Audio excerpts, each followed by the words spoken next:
online. She is going to be talking about the passing away of her grandmother at the age of 100 years old.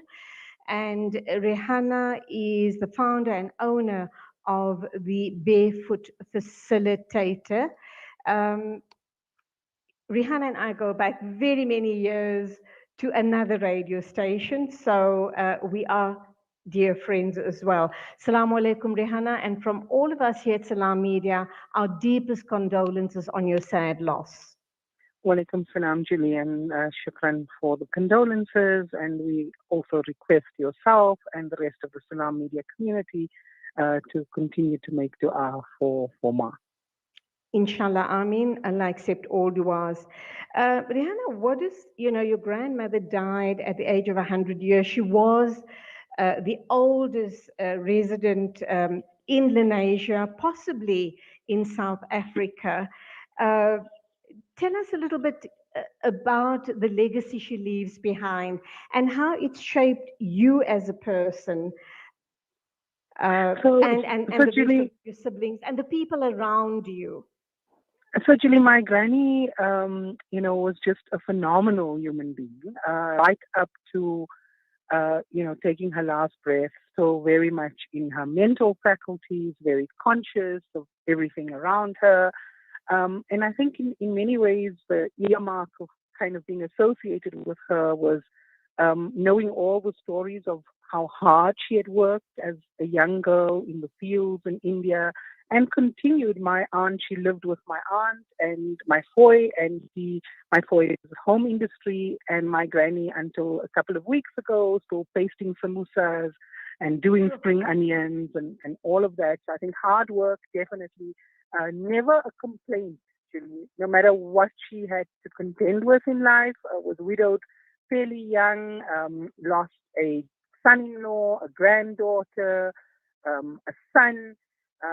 And Ma was just very, very practical in her approach to life, and just, deep faith and the ability to submit to whatever it was that Allah brought in life to her. And I think that is possibly the greatest inspiration, and just her love of life generally, willingness to go out, do things, be with people, and always caring and always extremely hospitable, Julie. So anyone could walk in, even customers arriving to collect orders from Aunt's home industry, and my granny would want people to sit down and have a cup of tea, and just constantly showing that level of hospitality to people she knew and to strangers alike, actually. What is the one thing that you believe has, the greatest lesson she's left with you? And I know that you have, alhamdulillah, achieved a lot in your life. You've now started up your own company after having served a stint in government. Prior to that, you come from a teaching background. You were also involved in community radio. I mean, you've really had a hand in many exciting projects throughout your life. And I mean, you're still pretty young. How do you believe she shaped you or influenced you in becoming this go-getter that you are? So Julie, I think the one earmark of Ma was that she didn't care too much for community norms and standards and opinions. She had 3 sons, all of whom deeply cared about her, but she had taken a decision after my grandfather's passing that she wanted to live with her daughter, which of course in the community we come from, for some reason, I'm not sure why, is considered inappropriate to kind of, for a mother to go and live with a daughter rather than son and daughter-in-law. And, my granny just kind of, that was what she wanted, and that's what she did, irrespective of what community opinions were. And I think possibly that's the one thing that has shaped me from, just observing her being who she was authentically, irrespective of what other people might have thought. And then I think also just always struck by my granny's very practical outlook on life. So, my own parents, when my mom first married, my grandparents were still out in what was then the Western Transvaal, Ottosdal. And my mom assumed that she would have to kind of go and live in the rural areas. And my granny had the foresight to say, no, like you have a profession, you've trained, you guys must move to Joburg and you must get on with your profession. And many times over, Julie, over the years, just watching her very practical approach. So, for example, wanting to go to India for a visit, and my aunt would be like, will you manage? And she would say things like, you're not going to take care of me. There are hostesses on the plane who take care of me. So just incredibly practical. I mean, a few years ago, she started to have a challenge with holding food down, and she would kind of, the minute she eats, she would bring up. And at a point, the doctors had said we might have to feed her through a tube, and we were all petrified about how we were going to explain this to her. And kind of finally we did, and she was like, well, if that's the only option, then they must go ahead and do the procedure. Alhamdulillah, in the end, she didn't need it. But I think I was always struck by her very matter-of-factly approach to life, to death, and her acceptance, just this surrender and acceptance of everything that life brought, the joyous and the painful. And I think, Julie, you would know, a couple of years ago, I used to really thrive on throwing birthday parties, and my granny would get into the spirit at her age of, I did a World Cup soccer birthday party, and she donned a Bafana jersey over her clothes, and she came, and I did a funny hat party, and she wore her funny hat. And so I think it was also that, just seeing her, and then just a zest for life. What you're saying is that you have the zest for life. Absolutely. Having said that, Rehana, Julie, I just need to add, like 14 great grandchildren, and she would keep track of each of their birthdays, and without fail, from her meager kind of state pension, she would make sure that each of her great grandkids got their 100 rand for their birthdays, or in their birthday month, or Eid. Was she involved in community affairs in the area she lived in? Because I see that her passing has been trending. The fact that she passed away at age 100, being the oldest resident in Lenasia. I'm wondering if she was kind of active at any point in her life in the community. So Julie, not active as in community organizations and things, but I think what Ma did do was inspire many people to see that wisdom and education are not the same thing. So she was not, educated formally. She couldn't even sign in her ID document or passport.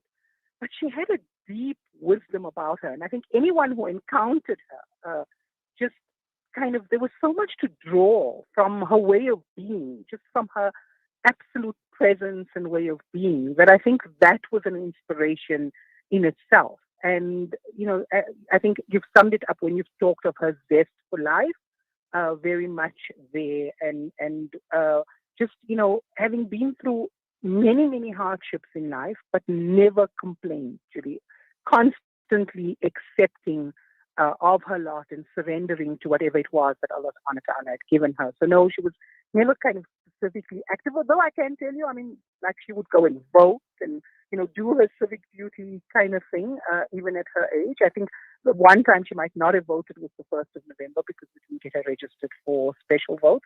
But other than that, like willing to get into her wheelchair, walk in with her walker, and be part of life, basically. And to that extent, I think influenced the community of people who knew her, and who met her and who were fortunate enough to have interacted with her. Rehana, we have to go for an ad break. We'll be back with you in a minute or two. Will you please stand by? Sure. 9:49 News and Views on Salam Media. Your Kiki's have now reopened on 235 Matthews Maiwa Road in Durban. Head on over for the Taste with Kik. We offer something scrumptious for everyone in the family. Wraps, chicken tikka, burgers, tender grills, mocktails, milkshakes, and so much more. Corporate and events catering available. Visit our social media pages for more info or call 031 209 0119. Kiki's, the Taste with Kik. Africa Muslims Agency teams are on the ground in Afghanistan. Millions of people go daily without food.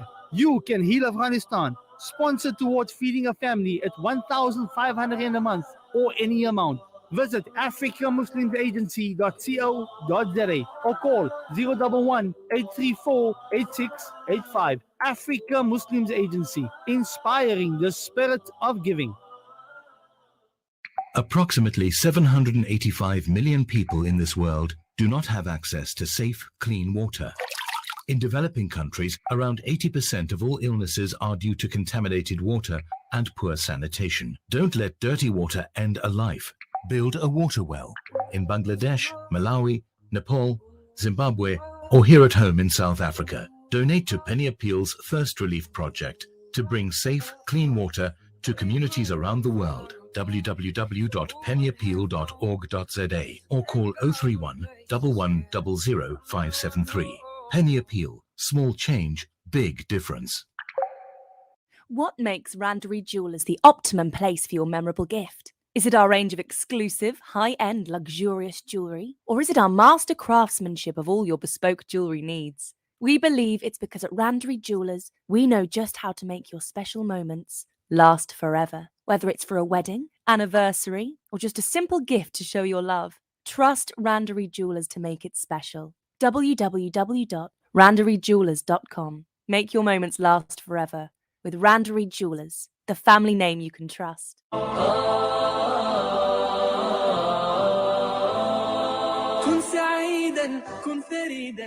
Where in this dunya am I going to find a scarf to match my outfit?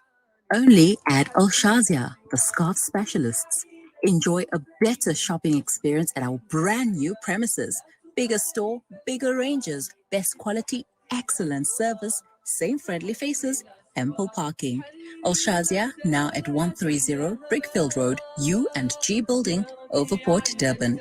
Grand opening on Friday, 17th December at 2 p.m. inshallah. Al Shazia, the scarf specialists.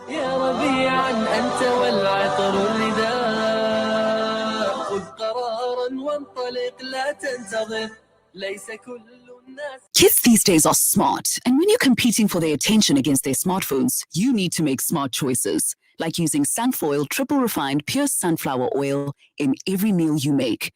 It's naturally cholesterol-free and approved by the Heart and Stroke Foundation as part of a balanced eating plan. So whether you're cooking, frying, or baking, you get the great tasting results that'll get their attention faster than the latest app.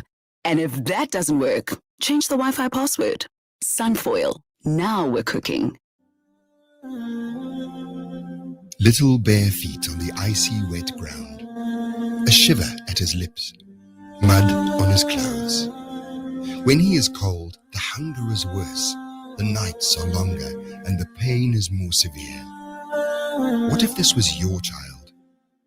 The Al-Imdad Foundation's Global Winter Appeal allows you to make a difference for refugees, IDPs, and struggling communities in 21 countries globally.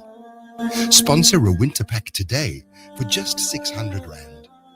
Donate online at alimdad.com or call 0861 786 243. Rejuvenating media day by day. This is Salam Media.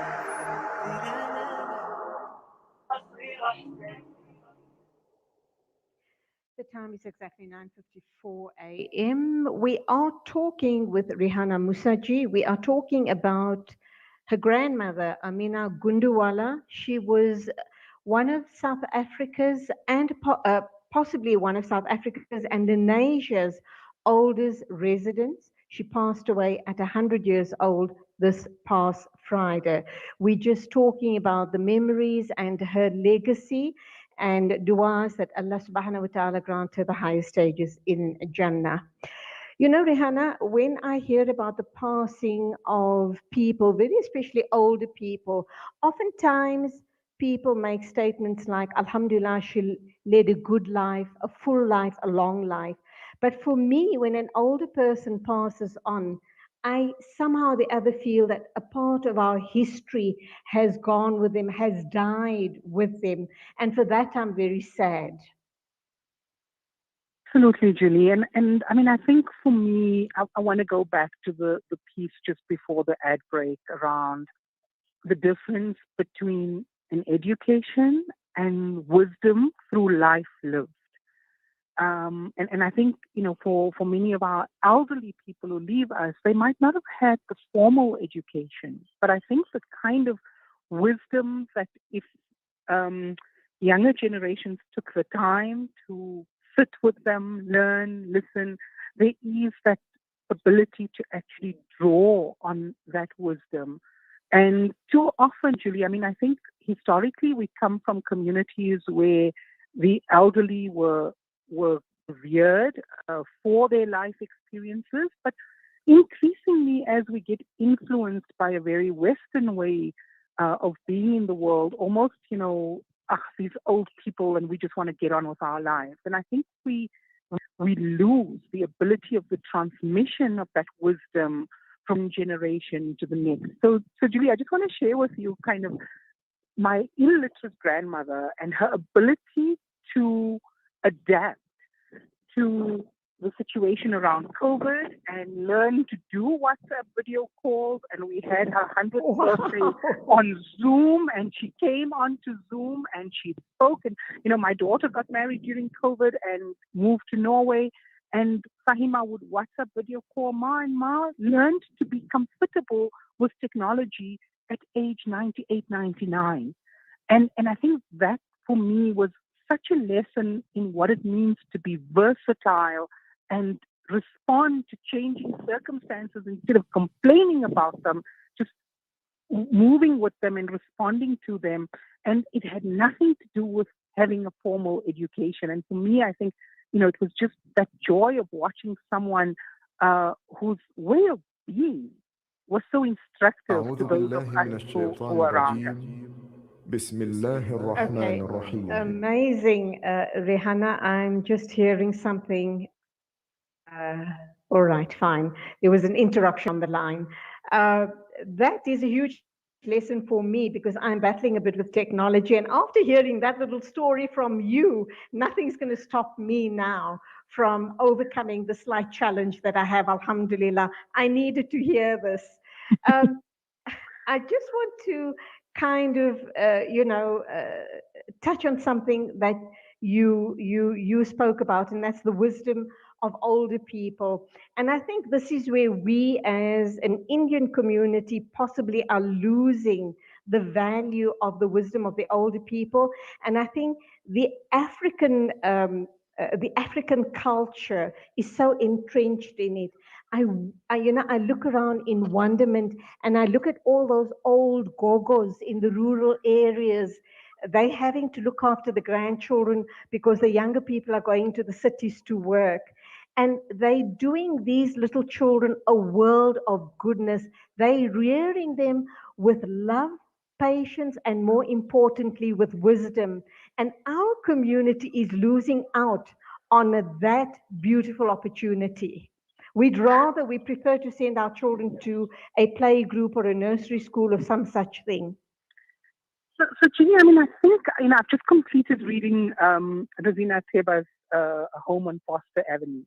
Right. And again, I mean, I think when Rosina, just reading that book and understanding the power of being part of community with all its challenges. So I think, I want to say, Julie, that it's not all roses and glorious, that when you're in relationship with other people of other generations, there are challenges that come with that as well. Of course. But I think the way in which it shapes you and the way in which you become a product of all of the people you engage with and interact with.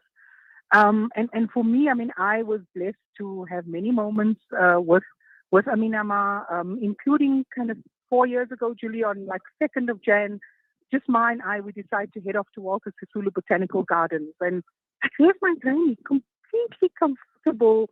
She loves nature, Julie. I think if there's one thing, my most vivid memories of my granny when I was young is in a little vegetable patch in our backyard in Lens.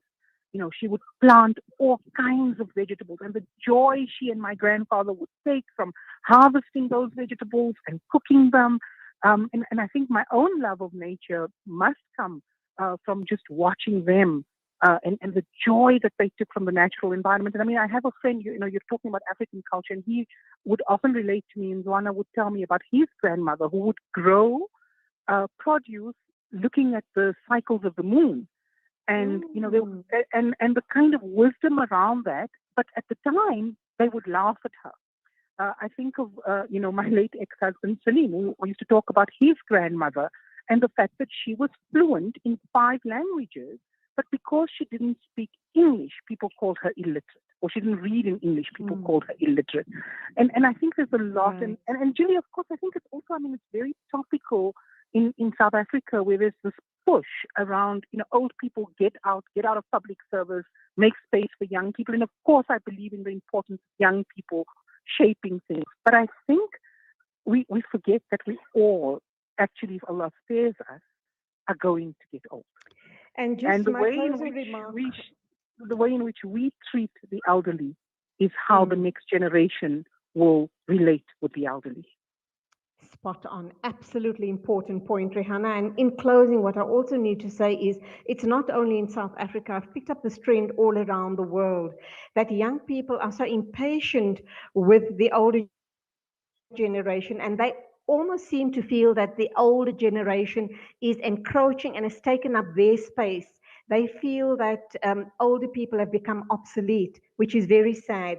Brings me back to the point you spoke about earlier on, is the wisdom. We need to draw as much wisdom as we can from the old people. We need to start journalizing that wisdom, the histories, because in a few years' time, we look at our young people today, they can't even speak the mother tongue. And here again, I admire the African culture, because first and foremost, the child is taught to speak in the African vernacular.